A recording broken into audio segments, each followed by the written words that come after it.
All right, after the NPC's 7th plenary meeting, some new heads of government departments took questions from the press. Speaking at the Ministers' Corridor at the Great Hall of the People, they addressed various issues, including environmental protection, sports and more. Last year, China's postal business saw 40 billion packages. That's 40% of the world's market share. The total volume of China's packages is bigger than the US, Japan, and the EU combined. People are curious whether China's postal services can consistently maintain their efficiency. I have confidence in that. As long as we have the right policies, methods, and channels, I believe that we'll have a bright future in the postal business. At the closing ceremony of the Pyeongchang Winter Olympic Games, General Secretary Xi Jinping sent an invitation to people around the world to come to Beijing for the 2022 Winter Olympics. And that also marked the starting point of our Winter Olympic preparations. Over the coming 4 years, all the athletes should be getting fully prepared for the Games. And we also made a commitment that Chinese athletes will participate in all the different sports. The newly established Ministry of Ecological Environment is a solution to deal with some long-existing issues in ecological protection. We have every single reason to believe that under the strong leadership of the party's Central Committee, with Comrade Xi Jinping at its core, and guided by Xi Jinping thought of socialism with Chinese characteristics for a new era, we will do a good job with faster pace in order to face people's ever-growing needs for a better environment and life. To build an innovation-driven country, we should look at the bigger picture. We should think of the 5-in-1 integrated plan, the 4-pronged comprehensive strategy. We should bring all these together to guide our work. We also should think about how China can play a greater role and make a greater contribution to global innovation and technological development. Well, for more on China's political season, let's go live now to Beijing, where CGTN's Jane Keo is standing by.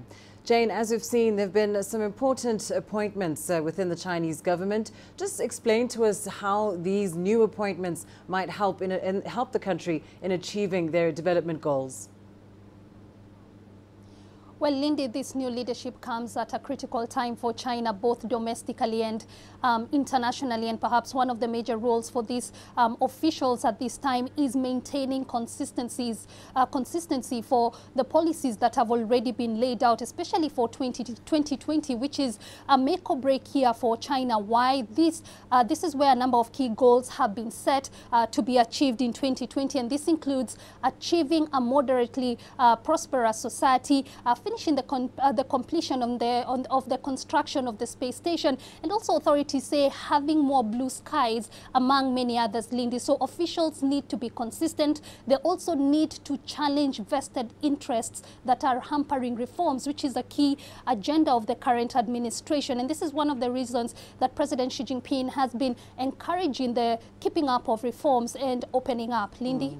And Jane, China has also ushered in a major cabinet restructuring. Tell us more about this.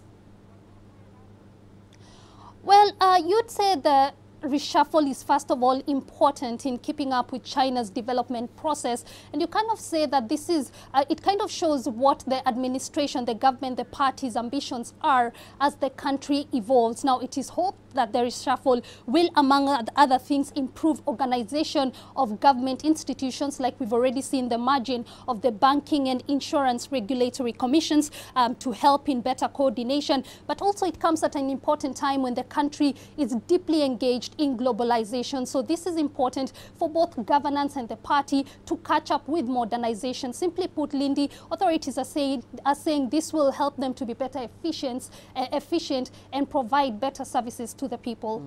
And Jane, after roughly 2 weeks of meetings and discussions, the 2 sessions are drawing to a close. Just talk us through what you've observed as far as some significant lessons for Africa are concerned.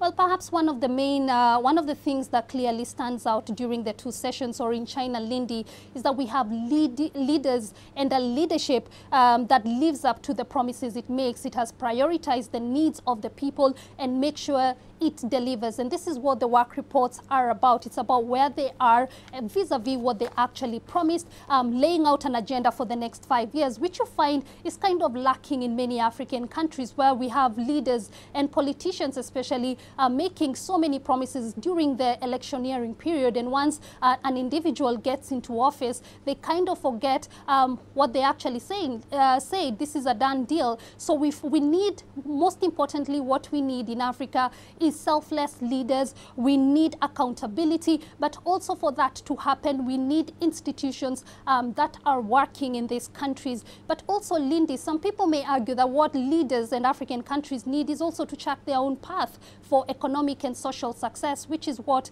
China has managed to do, regardless of what people might say about their system. Well, Jane, thanks as always for your coverage of China's political season, joining us there live from Beijing.